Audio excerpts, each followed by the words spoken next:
In this lesson, we're going to go over how I mix and master, and those are the final stages in finishing your song. Mixing is all about making sure all the elements in your song are well balanced and sounding good, and also reflect the story and the emotion that you want your song to convey. You'll be individually adjusting all the tracks' volume, EQ, panning, effects, and basically just making sure everything is as polished as possible, both the individual sounds and the ways that they work together. I should note that it's always great if you can afford to pay somebody else to do the mixing and the mastering, because another person who comes in after the piece is fully formed will have a perspective that they can offer that you don't have as the person who is involved in creating all the different parts of the song. That said, it's becoming more and more common for producer artists to do everything on their own, including the mixing and mastering of their own official releases, so it's important to train your ear through practice to be able to listen to your work as objectively as possible.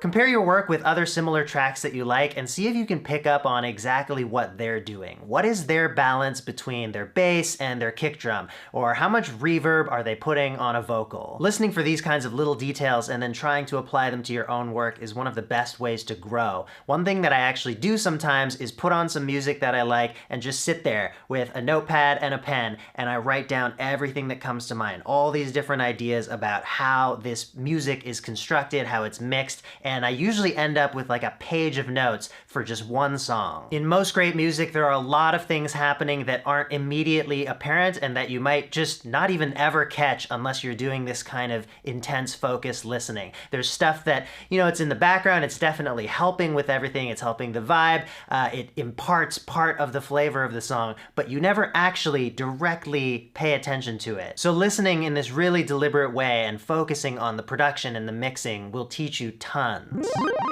I think it's also important to highlight that there is no one right way to mix. You're aiming to get your song sounding as good as possible, and it doesn't matter how you get there. Some people turn all their track faders down to 0 and then start moving them up. Some people start with the kick drum and then build everything around that. Some people start with a vocal and then build everything around that. It's worth experimenting over time and seeing what works for you. The method I've settled on that we'll go into actually involves a lot of mixing in earlier stages of the production, and that's because I'm an artist who's doing all of the parts of the production. I can go and make my drums sound super punchy and crispy right after I've recorded them, get them sounding 90% of the way to what I'd like them to be in the final recording, even before I've put any other instruments in. That's maybe a bit of an extreme example, but I do find that I jump around a lot between the more creative aspects of music making and the more mix-related technical things, because all of this stuff has to end up working together at some point anyway. As you get to know how you like to work, you'll get better at knowing which of those areas you want to dip into. So I'm often making the call between the creative and the technical. Like,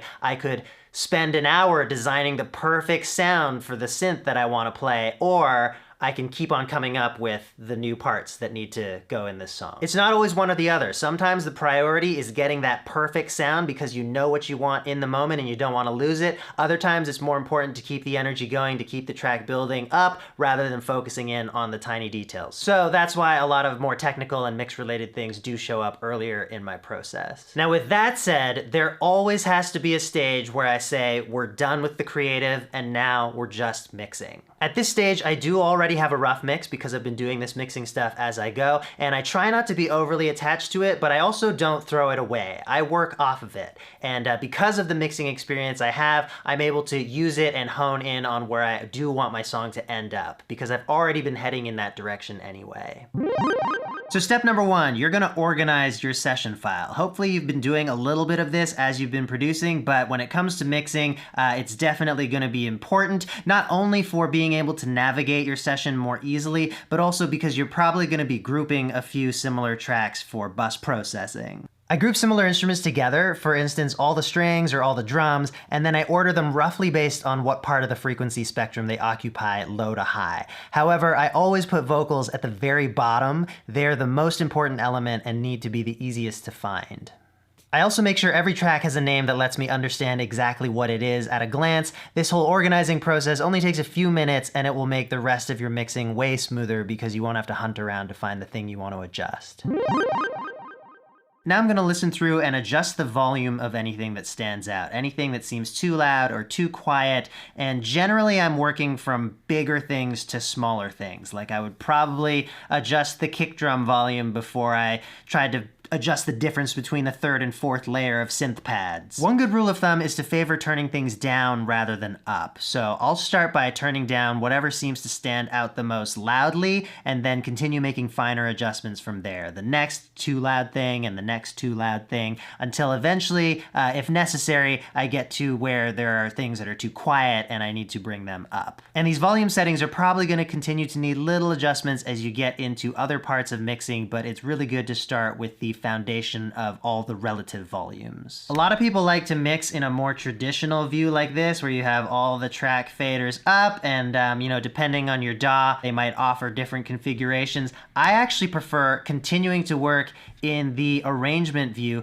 because that's how I've gotten to know this whole production. I'm familiar with this track layout. I've been in here, this view, the whole time. So that's how I'm gonna fly around and adjust the volumes in these little boxes here, not even worrying about fader position. Although in this case, I guess I do also get the numeric feedback, which sometimes is good and sometimes you might wanna just ignore and look away and use your ears. So let's listen and start doing some volume stuff.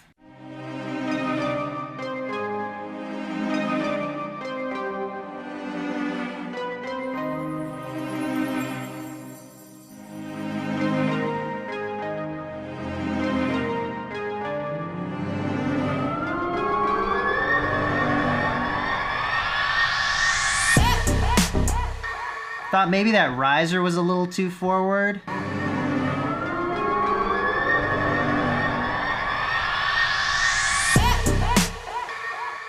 Actually, no, that felt good. It was the wind that I felt was too loud. So I'm just gonna put a utility on there and turn the gain down a little bit.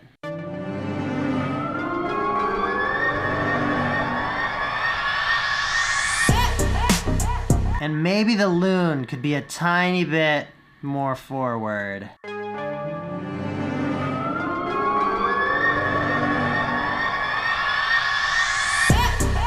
I think what it is the earlier part of it is quieter than the end. So I'm gonna put a compressor on it. That's a little more even, and now I'm probably gonna have to compensate with gain here.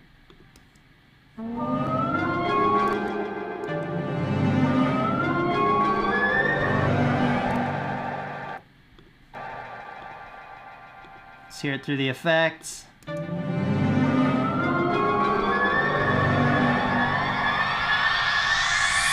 little higher now that we've compressed it so much.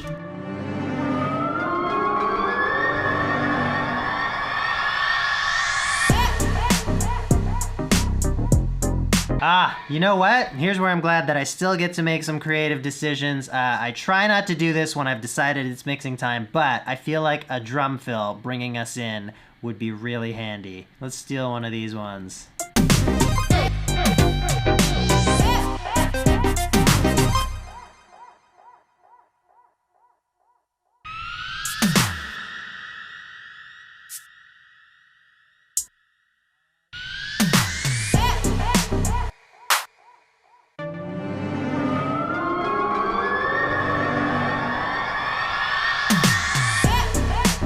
That helps it along a lot. So let's keep listening, let's keep doing volume.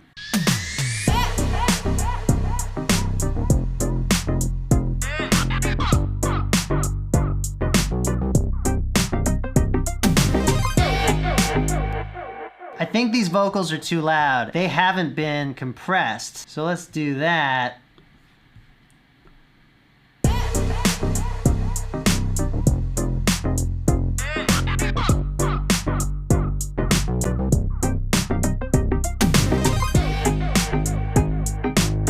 By the way, these are my default compressor settings where I just want to really control something. So I've got the attack at minimum, a moderate little bit of release, ratios at 4, and the threshold you'll have to adjust depending on the material, but I find -20 is a good place to start. So it generally just tames everything to a manageable level without being super squashed. I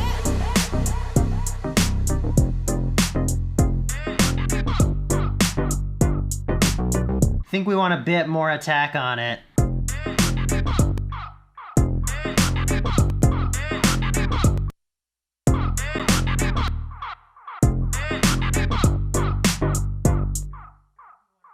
Gonna match that on both the vocal tracks.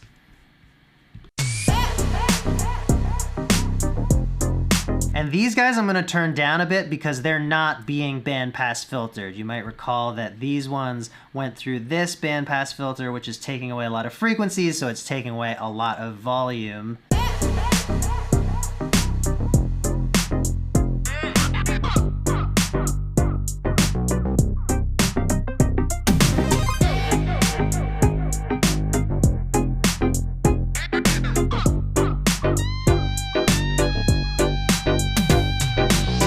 Lead might have been a tiny bit loud, and the shaker was a bit loud. So this guy, bringing you down.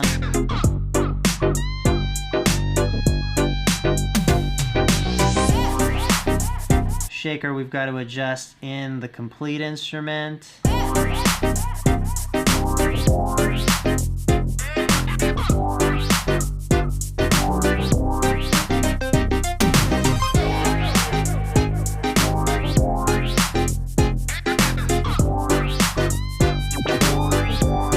And now I'm hearing that the lead the second time around, because there's more other stuff in the track now, is too quiet. So I'm going to adjust the gain on a utility plugin. Whenever I need to do volume automation on a track, I do it on a gain plugin rather than automating the fader for the track. Because if I then decide that the whole track needs to come up or down a bit, I still have the ability to use that track fader without having to mess around with any of the automation that's already there. So over here, we wanted it to boost up a bit, just to stand out when there's new instruments. Let's listen to both back to back and compare.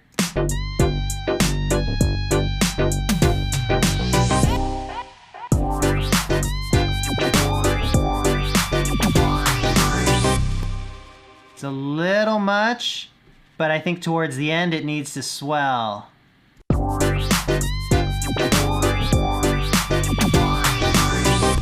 That's also too much. So I'm gonna drag this track down so I have more resolution to work with here. Let's compare again.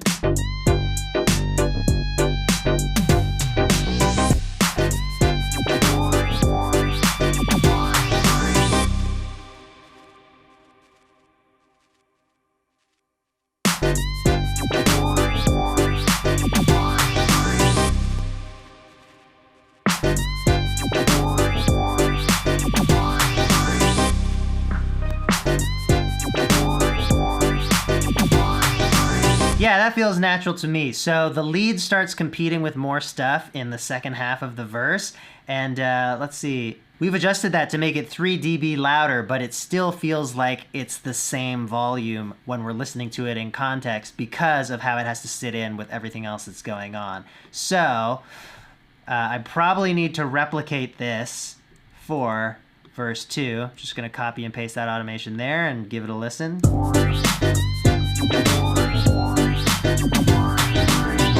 Now here we had the issue of that synth losing a bit of high end once I got to that top note, and if I recall, it didn't do much to adjust it in Analog Dreams, and as that's a free synth without all the options in the world, I'm just gonna live with it. I might do some EQ automation, but I am definitely gonna do some volume automation to make sure we're bringing that out where it needs to be. So probably the notes that are climbing up to that, I will also adjust up, and then we'll have that final note. For now, just hold, but it might need to grow a bit like we did in the previous iteration.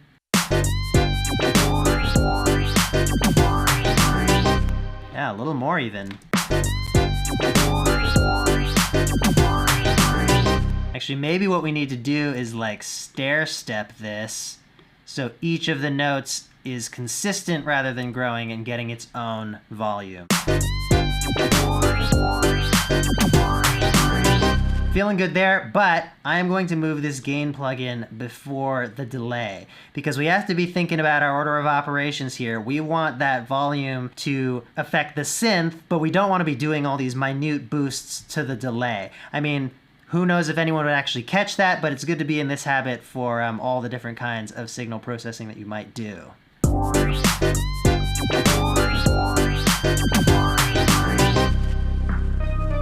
Let's compare that to how the previous ones were mixed.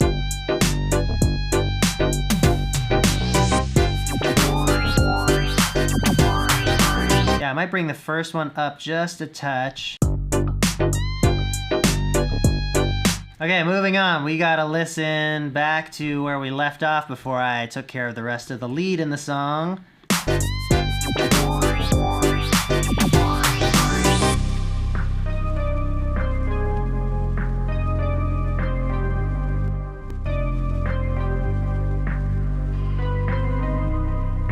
Touch less vinyl.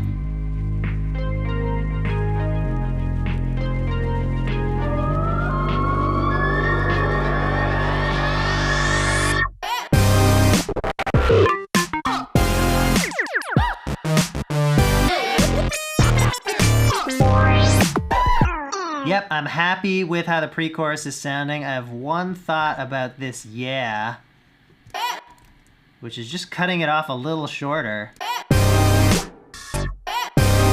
Because I think that will help the drop just a little bit.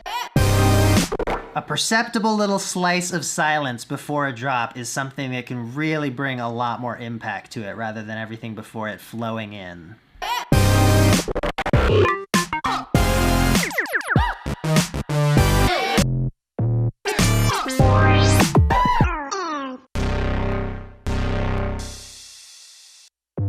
Bass feels like it could come down.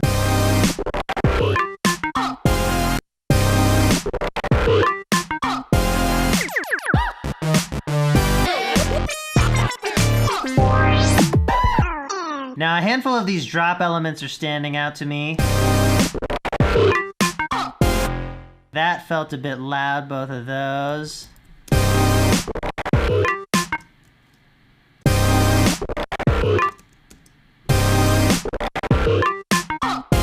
Although, you know, the first thing that I should do is subgroup all of the drop synths that are serving that little Hocket function. Probably not the toms, because that's more of a drum sound, and then not the drop chords, but all these other little itty bitty synths that just poke in now and then. We'll call this group Hocket, and I will put a compressor on that group just to tame all the volumes a little bit, make my job easier.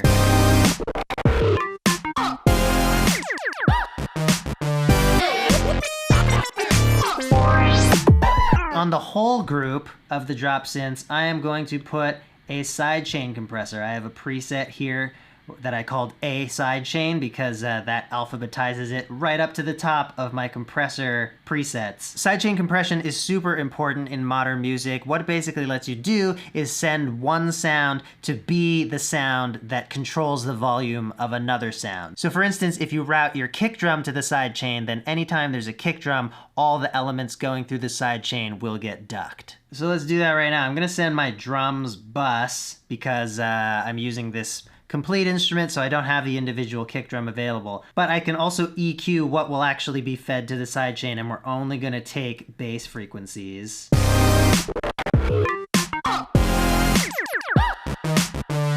So now you can see this gain reduction meter on the compressor is gonna show how much that kick is reducing the level of everything we're sending through this compressor.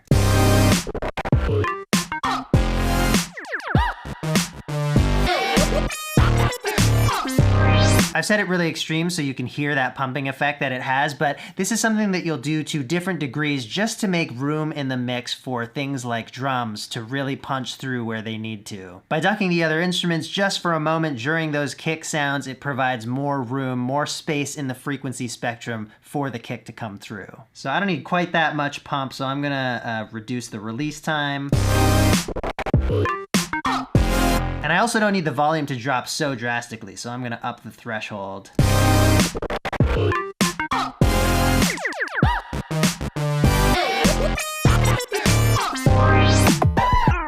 I'm also gonna turn up the cutoff frequency here so that it lets a bit more frequencies of the side-chained drums through so that the snares also duck the level a bit more. Let's go through and continue adjusting volume. The drop chords are sounding a bit too loud to me.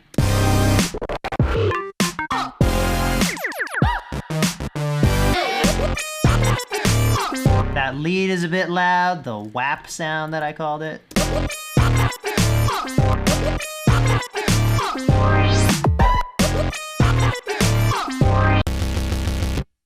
That sound could be louder, I think.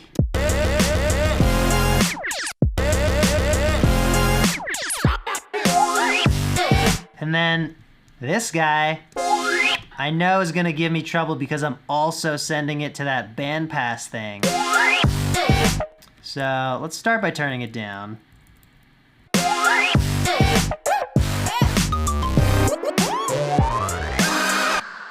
Yeah, I think anytime it's going to the bandpass, it needs to go down, but it was too quiet here. So let's look for where it's bandpassed. Oh. That one was just too loud, but the other one, because there are fewer notes, felt better to me. So this is gonna come down here. And I should follow my own advice and do it on a gain plugin.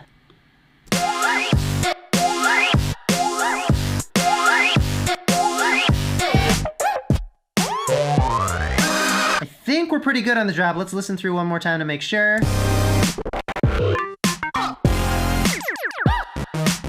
Laser too loud.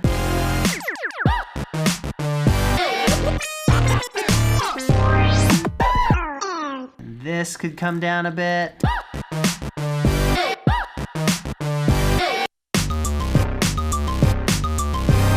Okay, I think we're good on the drop, but I do need to copy those automations that I did into places where they would be the same in the next drops.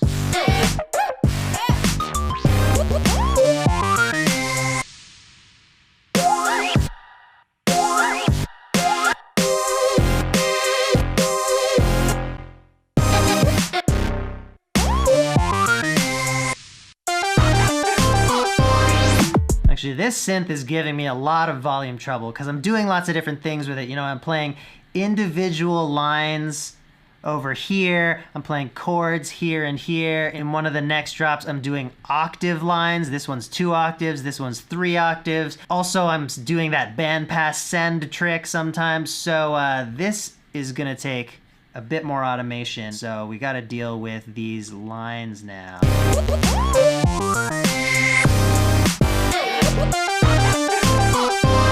Way too loud.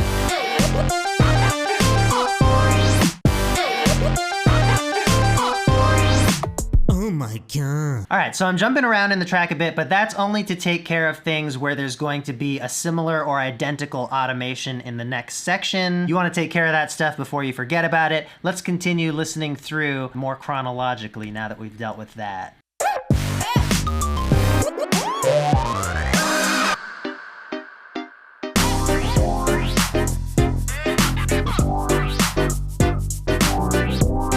You know, one thing that I haven't even paid attention to yet is that overall, I think my drums are just a touch too loud. Let me bring them down a dB and see how that feels.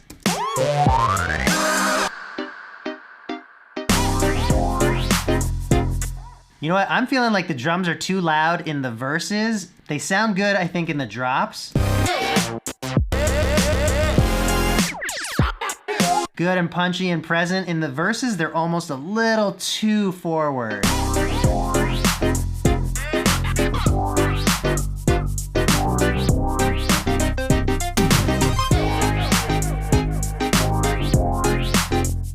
I think our chord stabs are too loud.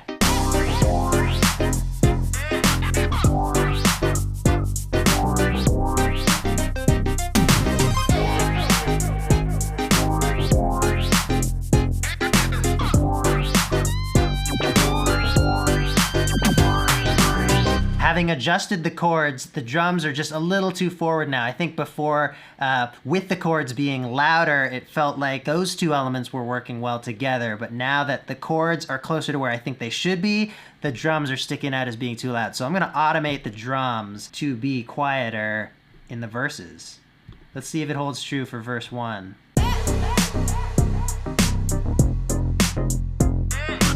So again, on the drum bus, we're gonna drop this verse by like 1 or 2 decibels.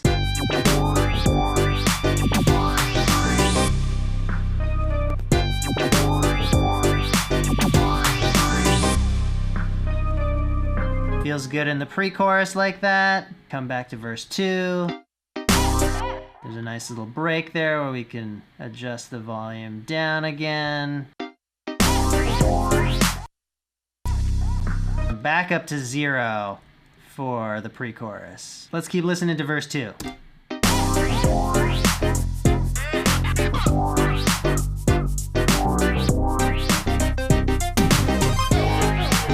Yeah, I am gonna do a little drop on the bass. Both these bass tracks.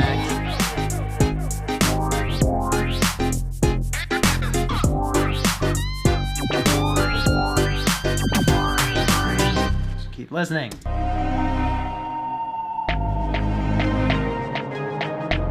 That snare drum comes in pretty hot. Let's bring that down a bit and we can have it maybe climb in volume since it is a build-up.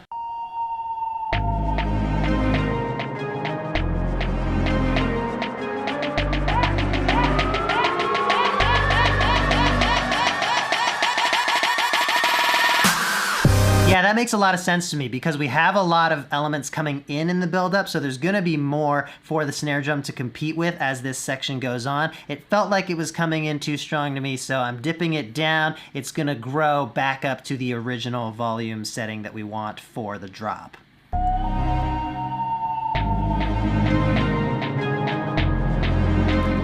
I don't think I need the lower volume ones for these hits.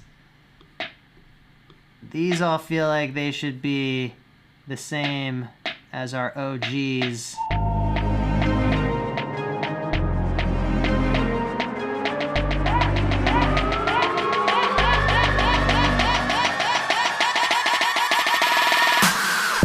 Yeah, that feels great to me. That could come up a bit again.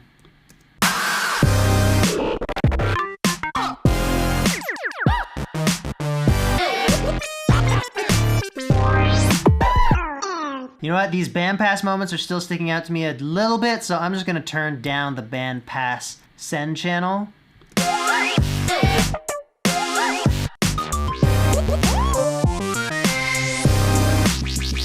Now that part feels like it should be higher. The whap when it's playing a melody sticks out a lot more, but this moment where it just one time in the song does a bass part, I'm gonna increase in volume.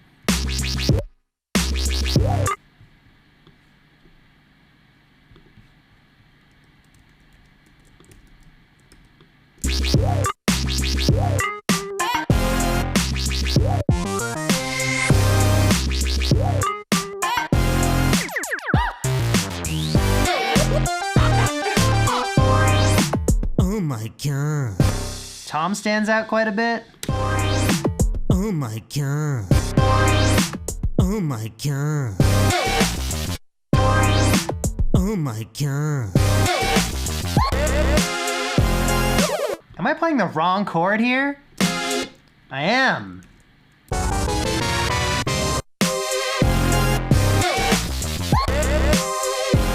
Oh, I know why. It's because I copied the automation over onto this chord because it needed to be quieter, not realizing that in this instance I had created a variation. It's sitting in a different position in the chord progression. It needs to play a different chord.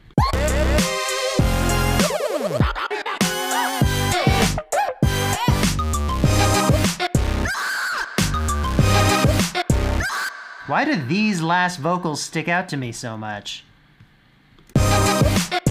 They didn't before. Oh my god.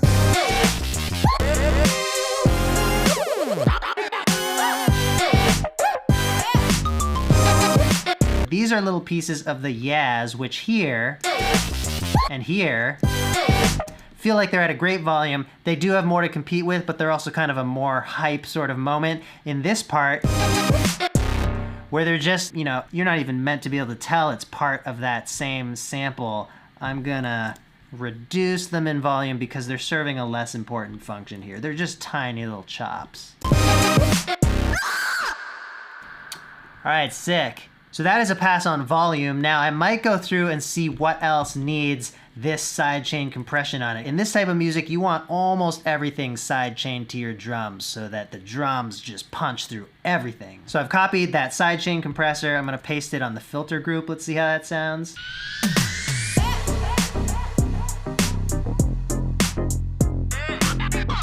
maybe a bit too pronounced.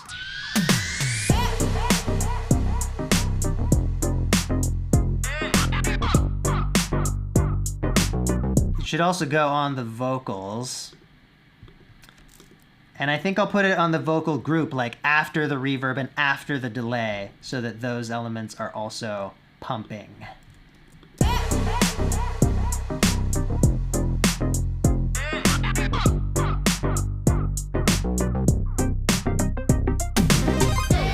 And actually, in verse 1, I think the drums are still too loud.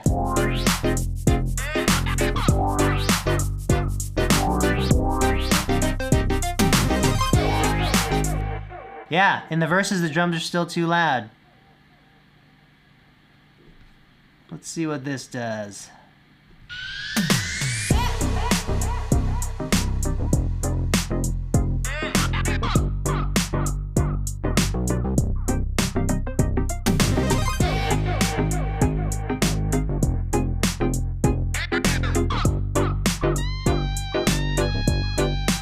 We could probably compress these chord stabs.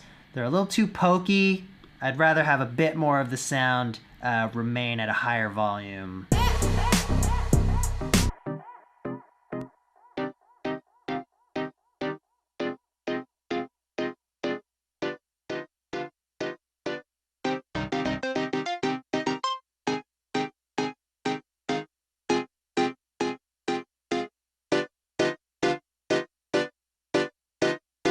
Actually, we should probably put the compressor before the filter. Yeah, it's subtle, but do you hear how the compressed version just feels a little bit more full?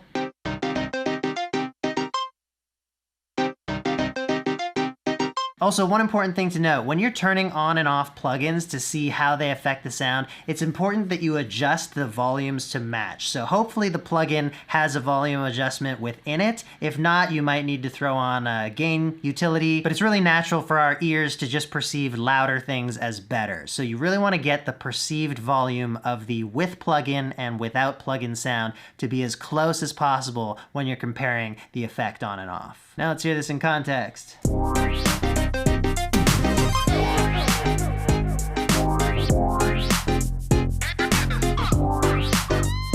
Actually, it's almost too much. I might change the dry wet of the compressor.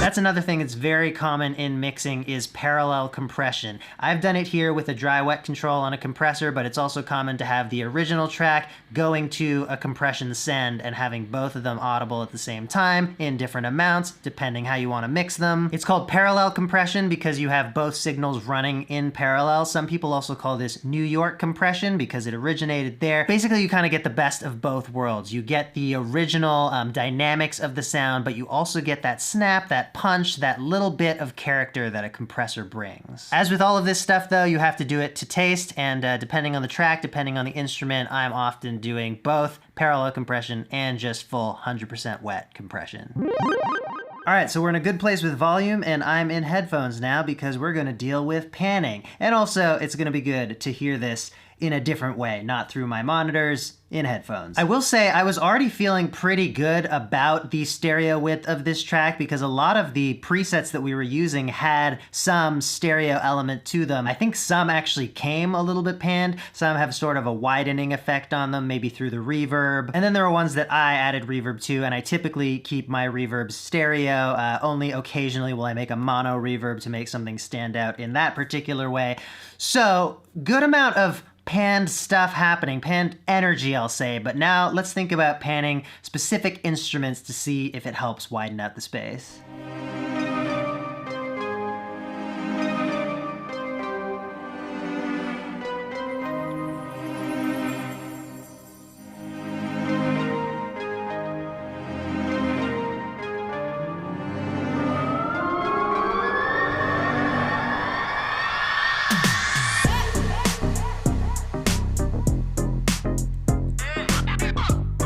I'm gonna make the vocal delay a ping pong, see how that feels. Yeah, I like what that's doing, but I am going to use a utility to reduce the stereo width of it because I don't want it completely left and right, but I like that it gives some space when we ping pong those delays.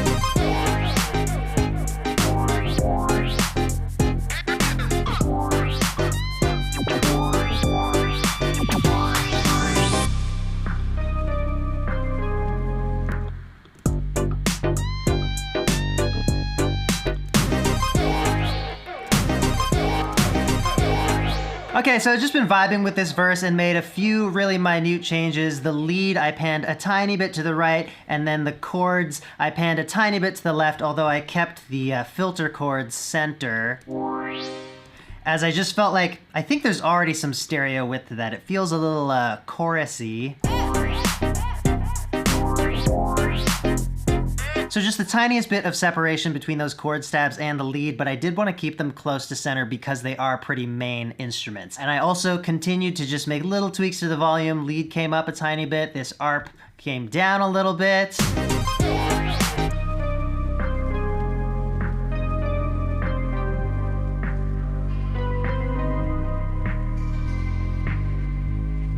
This icy stab is already a little bit leaning to the right for some reason, probably to do with this preset, but I think I would like it to fade from one side to the other. We'll start it on the left.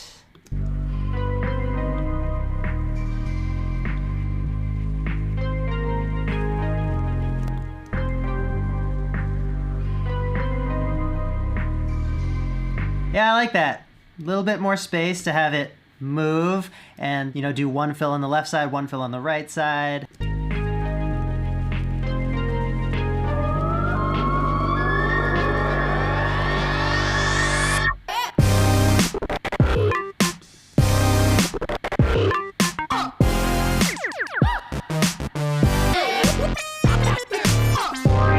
With the drop, there are a few elements that already have some width to them, and because it is like this big impactful section, I don't think we need to do a bunch of crazy panning. I think it's good for everything to be mostly down the middle. Now our second verse is going to be fine because pan wise it's the same as the first verse. Let's go to our slightly different double pre-chorus section.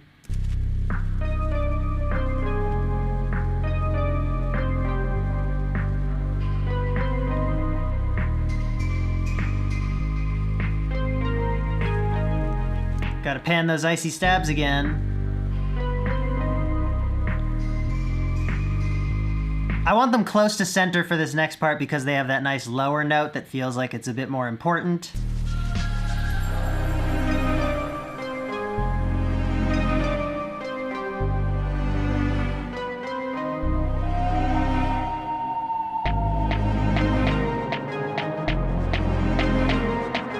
The loon feels a little panned already because it is a stereo sample, and I'm cool with that. I like where it's sitting. Oh my god.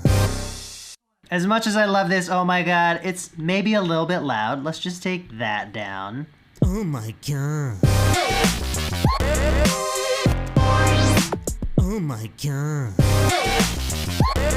Also, don't want reverb on it. Oh my god. Oh my god. Oh my god. Why does that chord feel louder? Is it because I doubled some stuff? Yeah. Because we normally just have this chord, but we put this chord on top too. I do like the timbre that it adds, but we don't need it to be so loud.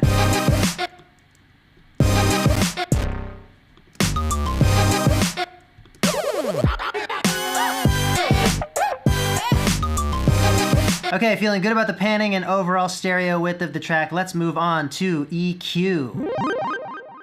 An EQ looks like this, and it has different kinds of what's called bands, which let you adjust the tone of a sound. So like how bassy it is, mid-rangey, treble. So there are a few types of curves. Here is a low cut because it's cutting everything below the frequency you set. There are different slope settings sometimes for more gradual roll off. A low shelf is a general either boost or cut to everything below what you set, but not a complete cutoff like the low cut, just a reduction in the volume of those frequencies. Then we've got a bell curve for adjusting certain parts of the frequency spectrum. A notch will completely eliminate a certain part of the frequency spectrum. A high shelf does the opposite of a low shelf. It's either a boost or a cut to everything above where you set it. And then of course we've got the high cut, rolling off everything above the frequency you set eventually to 0. Now adjusting the Q, which stands for quality factor for some reason, which is also called resonance, we get these kind of peaks that you might recognize from when I talked about filters. If you check out what that's like on a bell, creates more narrow or more wide curves. As a general rule, wider curves sound more natural than narrow curves. You generally only want to use a narrow curve if there's a specific problem that you're trying to fix in one little area of the frequency spectrum. Another general rule is that it's better to cut than to boost. It's a similar idea to when I talked about cutting volume rather than boosting volume. It makes room for things rather than pushing more stuff into the mix that'll compete with other stuff. So general rule, but definitely boosting is there for a purpose. If there's a specific thing that you want to bring out, like the thump of a kick drum, let's say, boost it there. But for general shaping of sounds, as well as making sounds work together and not clash, cutting is better than boosting. Now I take a pretty minimal approach to equalization because I really try to get all my sounds sounding really good the whole way through the process. So when I'm recording them, or when I'm designing my synth sounds, or when I'm choosing what kind of part to write, or what different parts will fit together, all of that is already about trying to make instruments sound as good as they can and work together. So when it comes to EQ, I rarely do anything drastic. It's just gentle nudges here and there, and on some tracks, I don't do anything other than one thing that I do on almost every track, which is a low cut. The lower a frequency is, the bigger it is, the more room it takes up in the track, the more headroom it needs. So the more bass you have in your track, the less room you have to mix and get dynamics in there. So any instrument that's not a bass instrument, low cut it at the highest possible point before you start losing the actual information of that instrument. For instance, if I have a guitar part, I would look up the frequency of the lowest note that I'm playing on that guitar and cut everything below that. On a good recording, you're probably not cutting much. There might be a little bit of room tone or rumble or something like that, but it does add up over an entire track if you're low cutting all the tracks. You don't want any unnecessary bass frequencies in there. So let's go through and start adding low cuts to these tracks. So let's look at this vocal.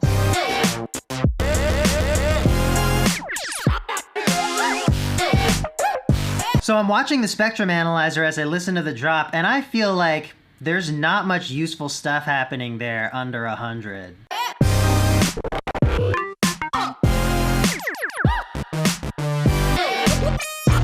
And most of it's actually living higher, so I might start rolling it off a little bit like that.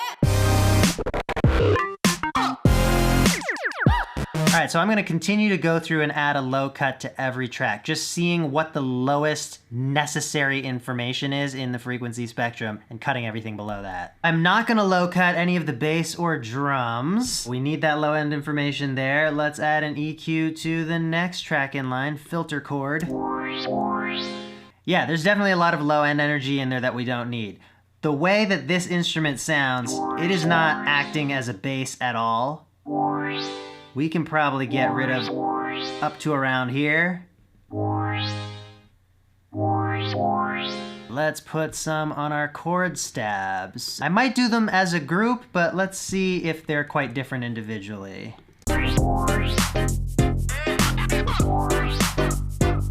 Yeah, again, a lot of unnecessary low-end energy. So let's actually look at what is the lowest note that is going to be played here.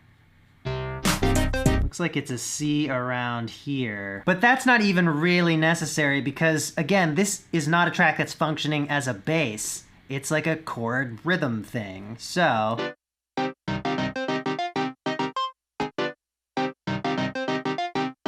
again, it doesn't seem like we need anything below 100. Let's check out this chord stab. Yeah, something about how these synth sounds are designed, there's a lot of just extra bass frequencies. So I'm gonna put the same low cut on that, and actually I'm just gonna put this on the bus. We'll reduce our plug-in count by 1, because we don't need it.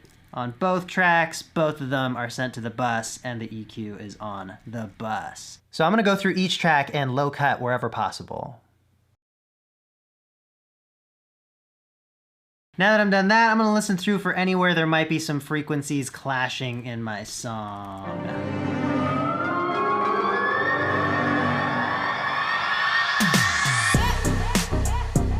Okay, one little thing is I'm gonna sidechain some more stuff to the drums because as I'm hearing this rise going, when this first fill comes in, I want the other elements to duck a bit. So we'll steal this sidechain comp, put it on the strings. The vinyl, why not? That'll probably come in later. The wind and the riser.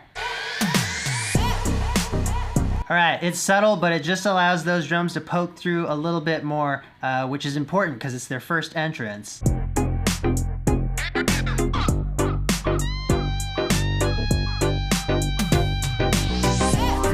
All right, one thing I'm actually hearing now in our mix is that the chord stabs feel too quiet at the beginning, but then they're a good level later on. So I'm gonna put a compressor after the filter just to even things out, because that filter sweep is reducing a lot of volume because it's cutting out so many high frequencies.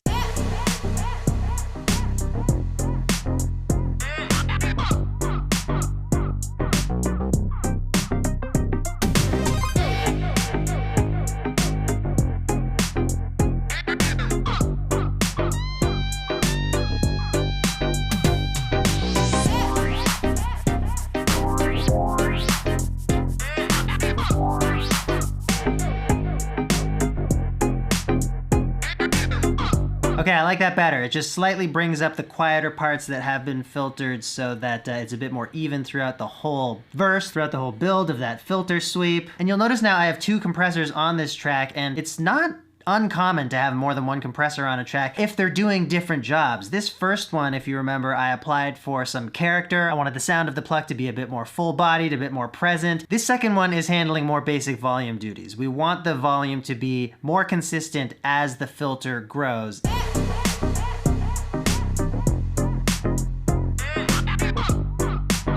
You know, one thing that's standing out to me is the bandpass vocal is just like a little on the sharp side. Let's put an EQ on there, and I'm only gonna activate it during the verses because we don't want it to affect the drops. And we'll just reduce the high end here to warm it up. Let's turn off the delay while we adjust this EQ.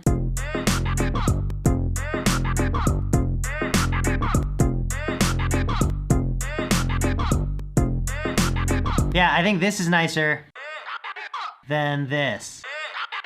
There's just a little bit of shrillness to some of those sounds. Part of it, I'm sure, is due to the fact that it was a lower quality recording.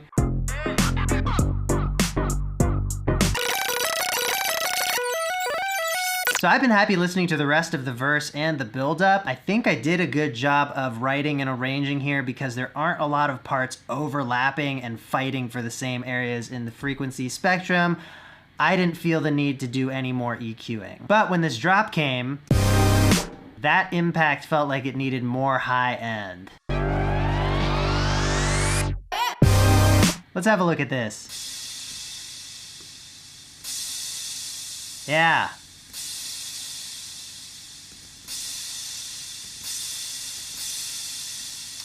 Yeah, I'm doing a little high-end boost just to give us some sizzle on the top there. And actually you can see my curve kind of reflects what I'll say is the deficiency of this sound.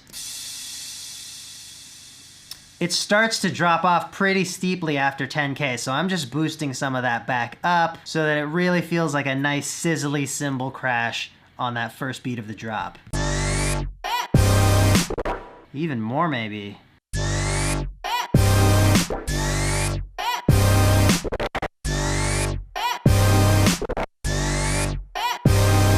Compared to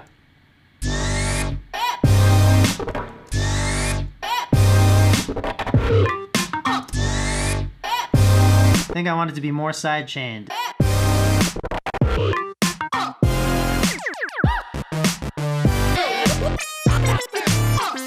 Now I gotta remember that some of these impacts are different. Oh, it looks like it's just the first one that's playing a lower note because it was that impact. And do we need the high-end boost there?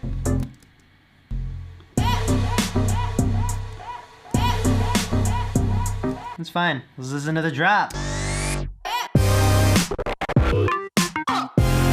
Keyboard stands out as pretty loud.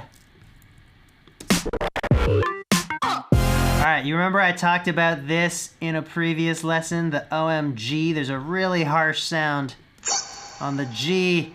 Let's have a look at that in the EQ. I'm just gonna put a new EQ on here and automate that. Oh yeah, look at how harshly that cuts off at the top. Gonna make a narrow band.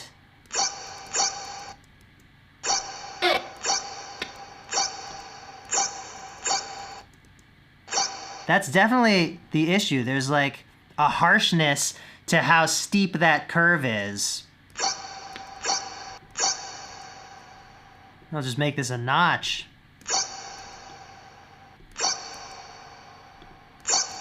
I think that helps us. It doesn't hurt my ears quite as much. Now I just need to put this EQ in the right spot in our chain because I want it to turn on before the reverb. Otherwise, we're gonna have part of the reverb get cut. Whereas what we want is for all the reverb from before, these other sounds that it's on, to still be ringing out just as they always were, and we'll just turn on this EQ for that one syllable. Yeah, that's better for me. It just removes that moment of harshness, slightly. Best I can do with some free samples. Okay, let's copy this automation over to the other OMGs.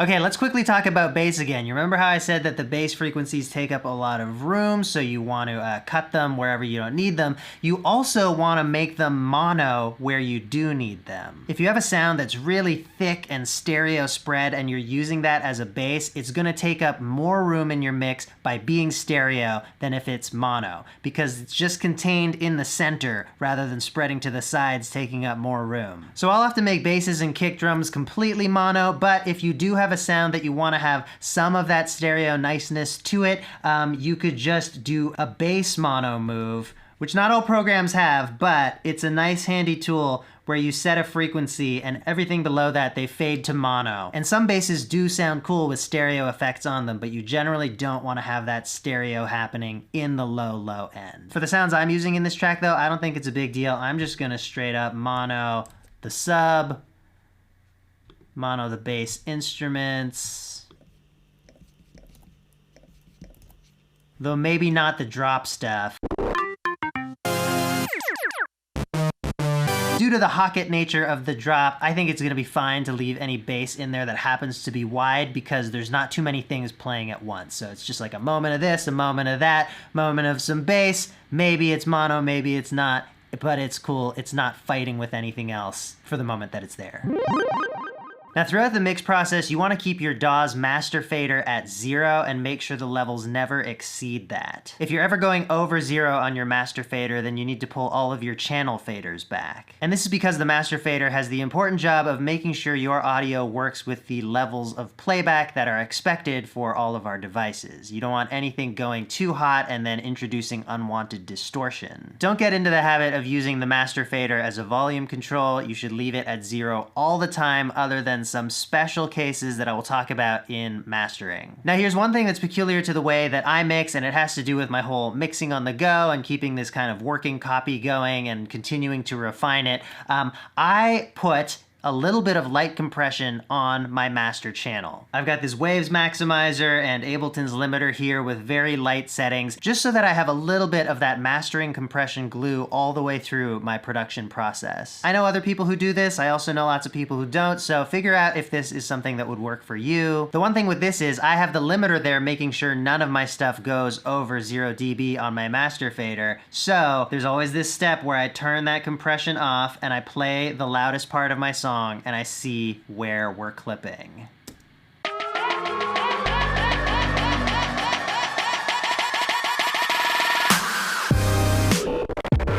Yeah, there is a big hit. We're 5 dB over at that big snare drum before the drop, and you can see that's also on the channel fader for the drums. In a lot of modern DAWs, it doesn't really matter if you clip the channel faders. A lot of them have extra built-in headroom, but clipping the master fader is definitely still a no-no all the time. So we are clipping on the master fader, so I am just gonna grab all of my mix group tracks and bring them down by that amount. Probably a little more, actually.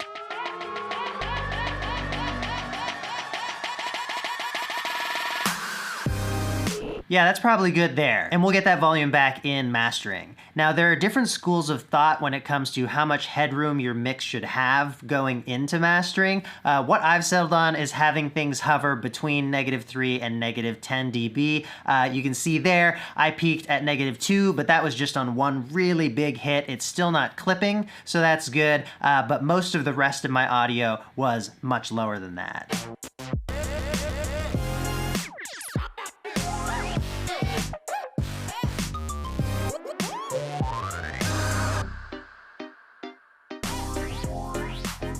Yeah, it looks like the peaks in the big section are hovering around -6, the peaks in the verses are around -12, and the highest peak in the whole song is that -2. If you're like me and you want to mix or even produce into a little compression on the 2-bus, that's cool, you should go for it. Just remember to do this step where you check where your actual peaks are. And of course, if you're mixing with no effects on the master bus, then you should be keeping an eye on that clip meter. Make sure you're not going over ever.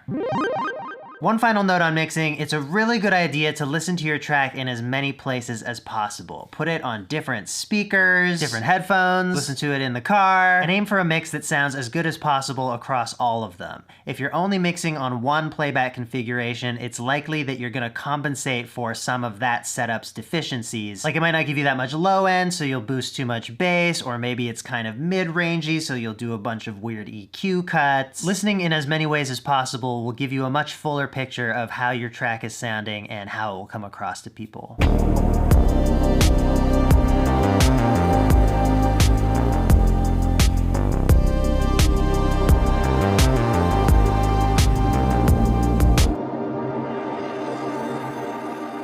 Mastering is the very final stage in finishing a track. It's about putting the song as a whole through certain kinds of processing so that A, it sounds its best, B, it sounds its best in relationship to everything else on the same release, and C, it sounds its best in relationship to all other recorded music. It's about making your song feel glued together and polished. However, it's almost always a slight compromise. We want our tracks to sound loud and punchy and compete with all the other music in the world, but we also want to preserve our dynamics. You can put a bunch of compression on to make something sound punchier, but take it too far and then you actually lose the punchiness because you don't have that perceived difference in volume between the stuff that's supposed to be quieter and the stuff that's supposed to be louder. How is the loud stuff gonna feel punchy? It's also a compromise on albums because you want the songs to flow smoothly from one to the next. So let's say you have a really dancey number, you really want to crank it, you really want to get it bumping, but the next song on the album is going to be even higher energy. You're going to have to do some mastering compromises to reflect that so that the one that's supposed to feel even bigger actually does feel bigger. You might need to slightly dial back what you wanted to do on the first one so that the volume and intensity feel right when the tracks play back to back. So a mastering effects chain is basically going to consist of some EQ and some compression, maybe some stereo enhancement if you're feeling fancy. Now, like with mixing, there is no one right way to master. You might put an EQ, then a compression, then an EQ. You might do 2 compressors in a row, then an EQ. The only rule is at the end of the chain, there's going to be a limiter, a limiting compressor, making sure nothing at all is going to go over that 0 dB mark where things start to clip and distort. Now, the reason for using sometimes multiple EQs and compressors in mastering is the same as if you remember we talked about the order of effects when we did the effects lesson, but it's happening on a subtler level. Each plugin in the chain is doing its own little job and adding a bit of character before passing it on to the next thing in the signal path. But let me show you the basic chain I've been using on 99% of my tracks. I rarely add anything more to this, although I'll show you some of the bonus things too. So I'm using in order a UAD Precision Maximizer, Pultec EQ, Precision EQ, and Precision Limiter. So to set levels, I'd probably go to the most driving part of the track. Let's listen to this drop.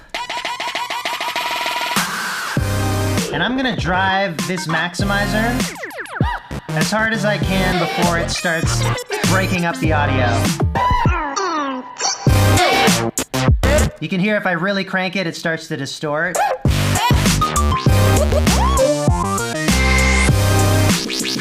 This shape control adds a little bit of harmonic distortion, so it's a way to increase the perceived loudness without the peaks actually being any higher.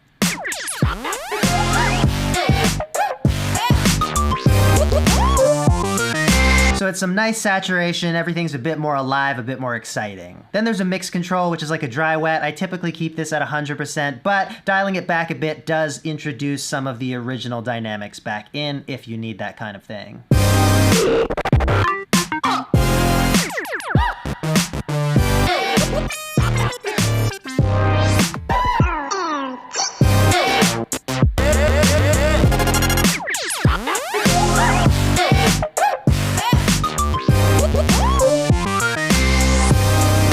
Yeah, just refining my settings a bit. I didn't want to go quite so hard on the input or the shape. I think that's good for now. Let's look at our first EQ. So I use the Pultec because it has musical curves. The hardware version of this is used in almost every pro studio around the world. It's just come to be known as a very sweet sounding EQ. And we're talking about subtle details here, and with a really good, precise other EQ, you could definitely get similar results, but I think the Pultec gets you there faster. So I'll usually have a little 60 Hertz boost for extra low end.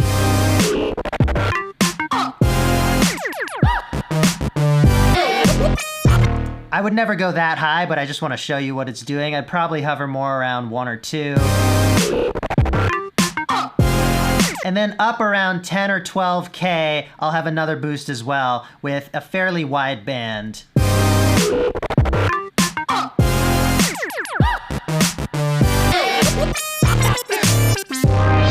Again, going a little more extreme than I usually would.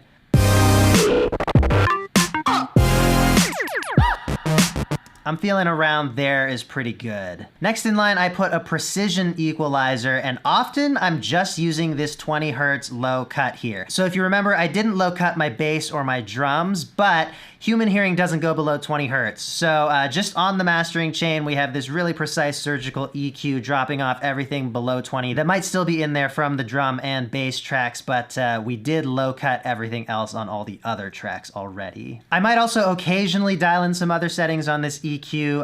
That's pretty rare though. Typically, I'm either EQing everything better in the mix or I'm using the Pultec. And then lastly, we have the limiter. It's just a limiting compressor. I usually am keeping it between 1 and 3 dB.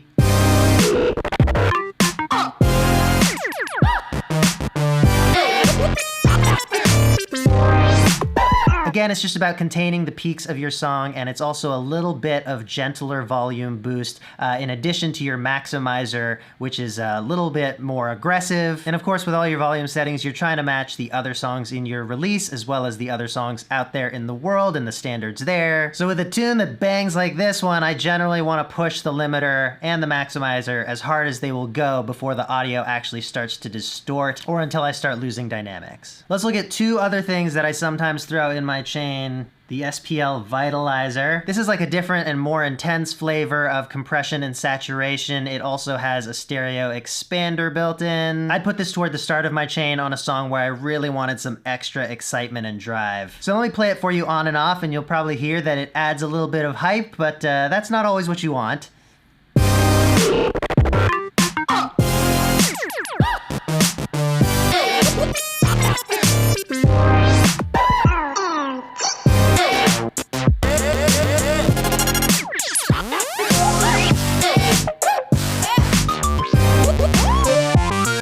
Yeah, it's always a tough call. To my ear, the high end pokes out in a nicer way, but we lose a little bit of the dynamics. So, like I said, mastering is always a compromise. Let me show you the stereo expander.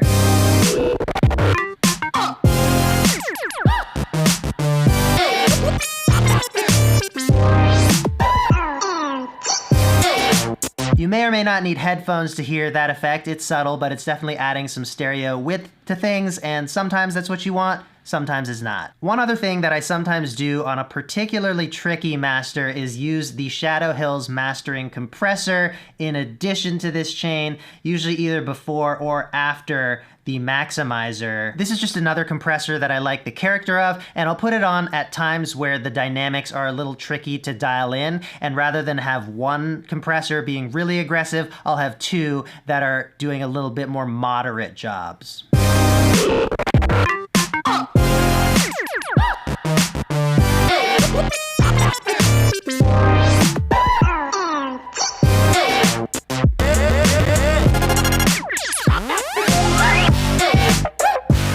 Yeah, I'm not sure if this track needs it. I'm gonna take off the headphones now. I was actually only using these because I thought I might be talking over the track and it would be a better mix for the video. When you're mastering, it's better to use monitors because even the best headphones can't fully reproduce some of that low end. The size of the speaker in here is just literally not big enough. And then also, as with mixing, great idea to check your stuff out on different systems. So now I'm actually gonna go through listening on my monitors and master this track. I've only listened to the drop, which is a good place to start for getting settings, but I want to make sure that what I've done here carries through to the other sections of the song. One other thing that I do, and this is kind of unorthodox, is I master in my project. Most of the time, you would be bouncing your stuff to an audio file, sending that to someone else to master. Since I do everything myself, I put my mastering chain on the master track of my song's project file, and then I have the latitude occasionally to make slight tweaks to the mix, maybe a little bit of EQ, volume here and there, if I think that's going to be a better solution for making the song sound the best that it can, rather than doing some mastering settings tweaking. So let's listen through and see how we like this.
so I've gone through and just made very fine adjustments to a couple mix elements. There are a couple things that I wanted to turn down. And then also on the master, I adjusted some of my settings a little bit, but mostly I was already there from what I had set up just listening to the drop. One thing that you often want to pay attention to is transitions in sections with loud dynamic differences. The loudest stuff in your song is going to trigger the compressors the most, so you want to make sure stuff is responding in a natural feeling way. So like this buildup going into this drop, I was anticipating that maybe some of the energy would be sucked away from the drop because there's so much noise happening right before it, but actually it does work pretty well.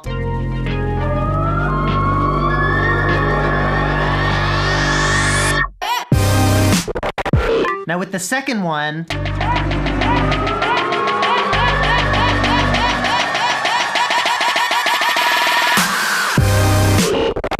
I wonder if we might want just the slightest bit more impact, and here is where I would adjust the master fader. This is a real sneaky move that I don't use too often, but it's really handy when you need it. If there's a part of your song that really needs to hit and you've tried everything else to make it happen and it's just not quite there yet, during a build-up, for instance, you can have the volume slightly turning down. I'm talking like maybe 1 to 3 decibels, and then snap it back up on that impact. So throughout maybe that snare drum buildup, or maybe even this entire pre-chorus section, I'm gonna automate the volume to slightly come down. Listeners won't even notice that it's actually happening, but then we get the headroom to boost it a little bit for the drop. So I probably want the volume back on that big snare hit. I mean, it's already pretty good. It's not like we've lost a ton of dynamics there. There's still a good punch to it, but I think it could be slightly stronger, and I want to demonstrate this for you guys anyway. So this is where our snare drum hits. We're gonna draw a breakpoint there. Then we're gonna go to maybe the beginning of the snare buildup. Let's try that breakpoint there. And then we will have this whole section come down in volume. I'm gonna try 3 dB. Let's give it a listen.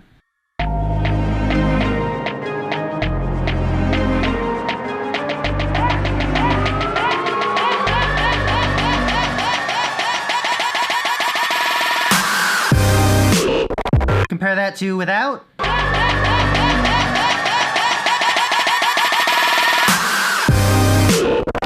Again, subtle stuff, but it makes a difference, and I actually think that the volume drop maybe was too apparent. I don't know. If you're really paying attention, I'm gonna have it start at the beginning of that section. So add a breakpoint here.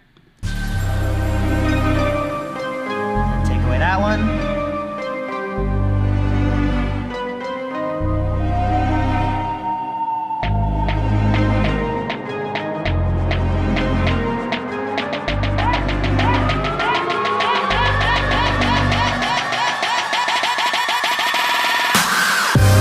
And actually, maybe that's too much. Maybe we don't need 3 dB. Maybe we do 2.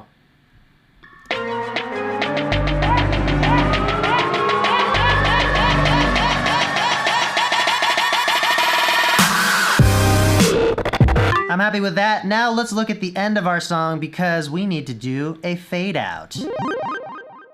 I'm gonna drag the loop brace, which also serves as the render area in Ableton, so what's gonna export from your project when you export audio.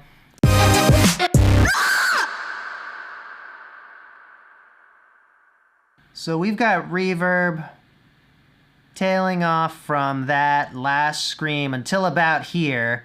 I don't think I need that whole thing, so I'm gonna drag this loop brace to a point a little bit before that.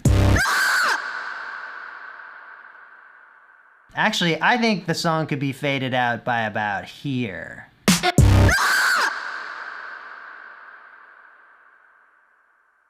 So now I'm gonna grab my master fader again.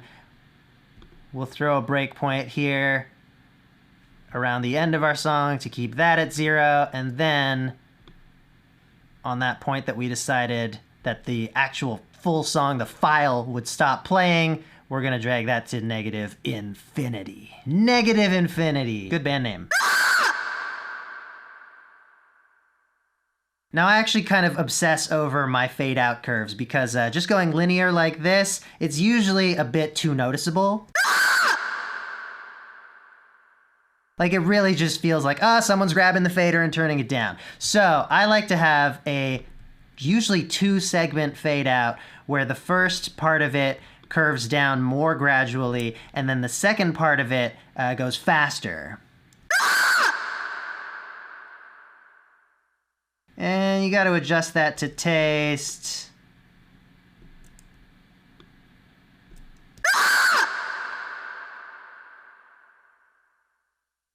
Maybe you want the fade to actually start happening a little sooner.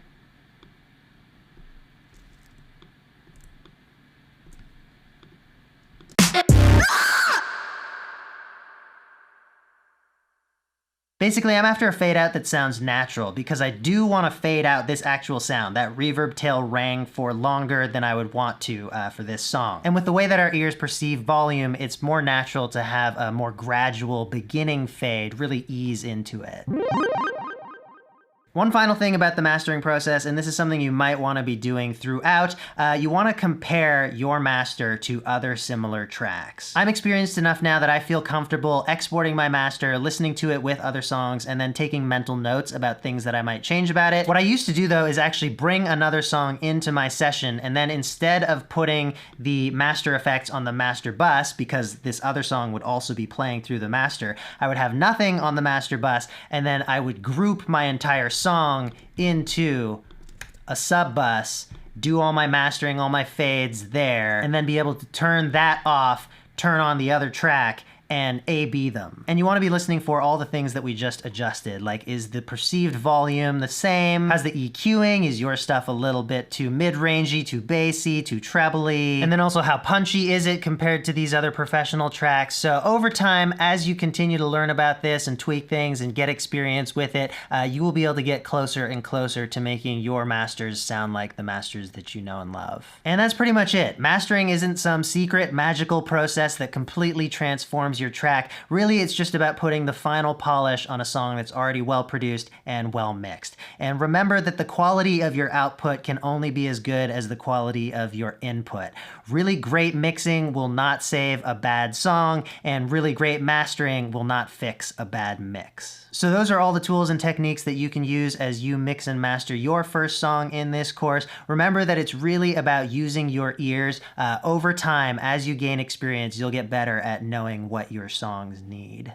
So now let's export our finished song. These are the settings I use. The important stuff to pay attention to here is the file type, which is WAV with a bit depth of 24 and a sample rate of 44,100 Hertz, more commonly known as 44.1 kilohertz. So I'm going to export this and then play you the final full song.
my god.